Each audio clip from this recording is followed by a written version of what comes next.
Bonjour tout le monde, je m'appelle Noémie Monnier, je suis la dirigeante d'une maison d'édition qui s'appelle Salentina que j'ai créée en 2015. C'est une maison d'édition qui publie un magazine pour les enfants trimestriel, pour les enfants entre 8 et 12 ans, et qui est spécialisé sur l'ouverture, sur la diversité culturelle, qui ressemble à ça s'appelle Baïka. Donc c'est un magazine dans lequel tous les trimestres on propose aux enfants des histoires qui viennent du monde entier, des interviews d'enfants qui sont nés dans d'autres pays et qui ont immigré en France, des recettes de cuisine, plein de jeux pour découvrir les autres pays, des bandes dessinées et des reportages.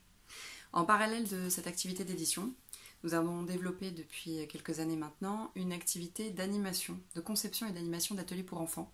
sur les mêmes thématiques, donc les mythologies du monde, la découverte des autres cultures, la cartographie, la géographie, etc. Et ce sont des ateliers que nous animons en bibliothèque, dans les écoles élémentaires, dans les collèges, dans les centres culturels, etc., dans les festivals,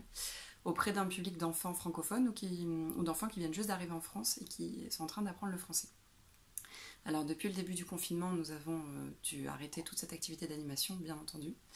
Et nous avons également arrêté de livrer nos magazines en soutien aux postiers pour ne pas les mettre en danger. Donc il a fallu trouver d'autres moyens de garder le lien avec notre communauté et avec les gens avec lesquels nous travaillons d'habitude, avec les familles, avec les bibliothèques, avec les écoles.